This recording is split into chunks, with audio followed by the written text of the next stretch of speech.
Here I am at ASU Newport with our chef, and your name is? Brian Hernandez. Okay. And what are we going to be cooking today? So today, the first thing we're going to be doing is fabricating a chicken.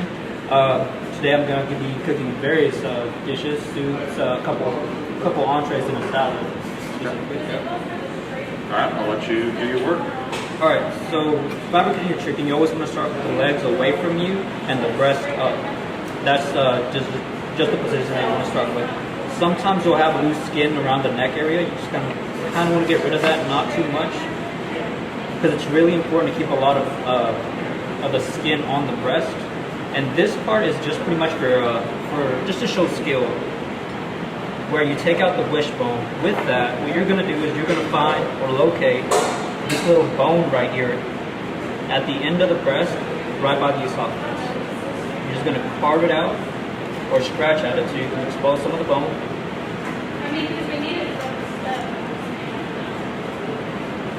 And with your fingers and a little bit of pressure, you should be able to reach back there, find a little flap, and be able to pull it out.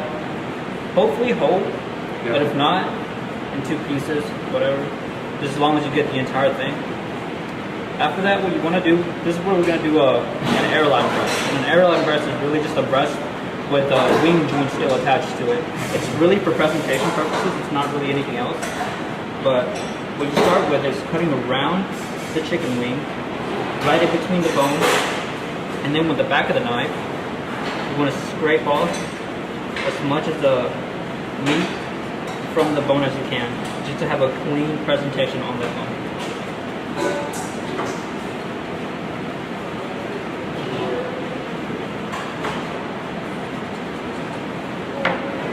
And once you have it clean enough, you want to hold it like a position to where, kind of like you're shaking its hand, and you're going to twist the wing against the joint or where it folds.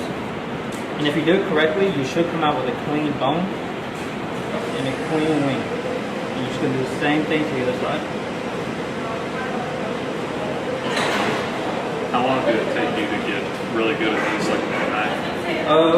It took me a good week, especially because we're at the facility that I was at, we were having to prep for a catering event, and we had to do 30 chickens, or I had to do 30 chickens, and that helped me just practice every day for 2 weeks straight.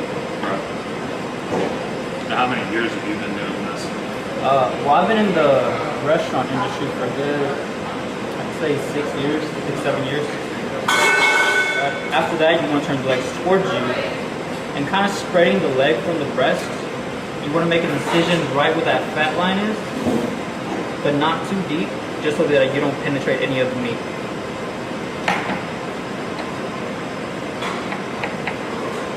And this is just to separate the breast from the leg and thigh from the rest of the chicken.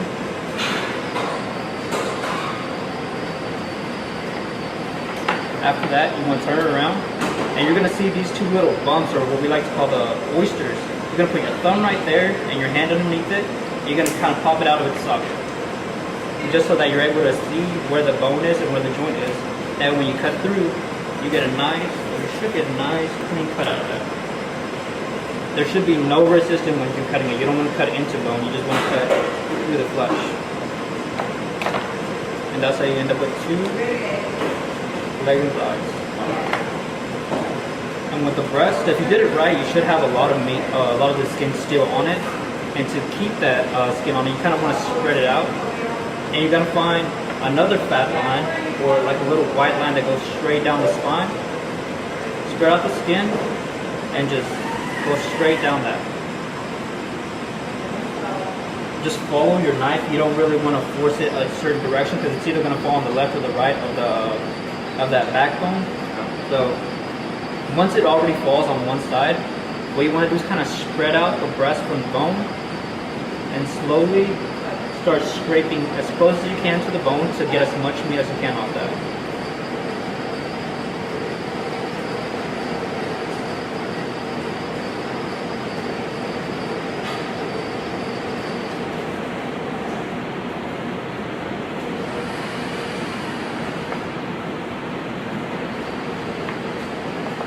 And once you get that far to where you get as much of the meat off the bone, you kind of want to hold that wing joint that you left behind.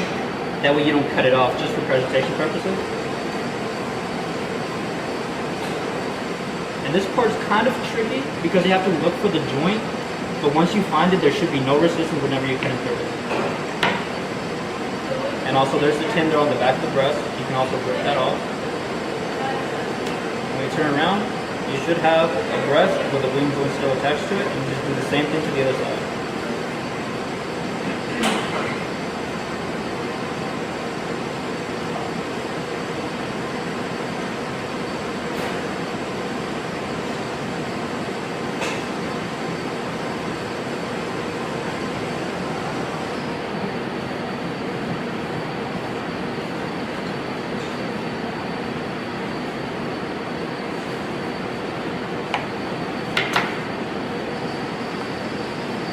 And you can just trim off any of the excess fat or skin that you want to. Just the more fat you trim off, the leaner it is, and the better it looks whenever you're sautéing it or frying it, whatever you want to do with it. And what you should end up with is a clean carcass and your chicken, and also chicken breast. And that's it. Okay, good deal. Today I'm preparing a steak with a Parmesan crust, some sauteed green beans, and some mashed potatoes with herbs. So first thing we're going to want to do here is we're going to get our pan hot. Say about in between medium and high. And start melting our butter. Really use just a couple tablespoons of butter. You just want to melt it. You don't really want to fry it or anything. That's going on, we can add our garlic to that. Can add our parsley and chives. And it's no real measurement on it. It's more or less just of a by taste and by sight thing.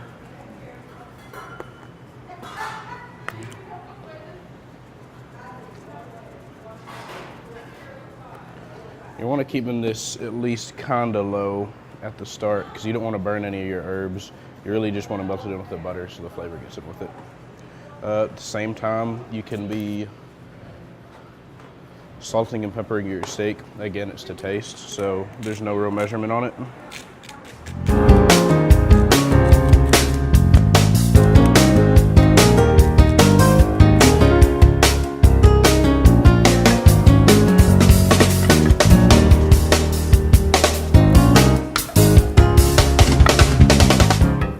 When your butter gets to a point where it's almost all liquid, you can turn your burner up a bit, but not all the way to high because you don't want to burn your herbs or anything that's already in there.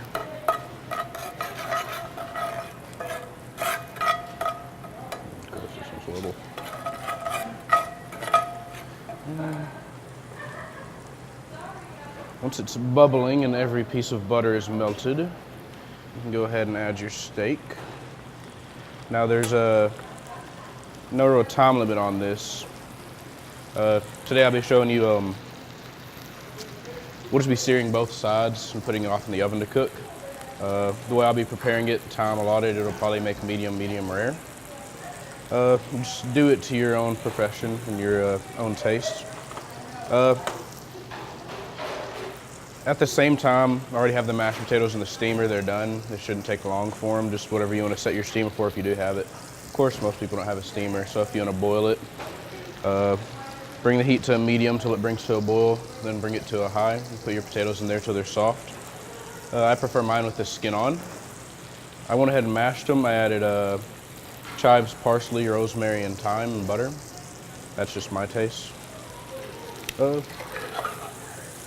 When your steaks start developing a good crust on either side, they'll start browning up just a bit. You don't want them to go too far with it. Really just let them sit.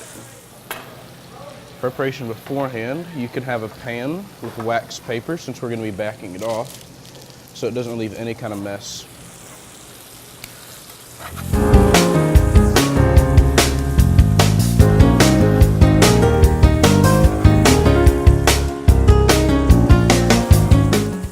Now with the green beans, when we start cooking the green beans, there's really no seasoning to them. just salt and pepper to taste, but I prefer to add garlic in when we're cooking it. So it shouldn't be too much of a hassle.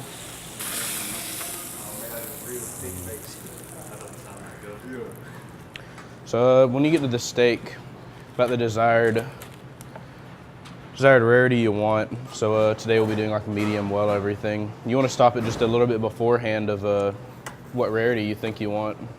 So we're gonna be baking it off in the oven. Me personally, I like to use Parmesan to make a crust. You don't have to do that. Do you guys like some? Yeah. You're good with that?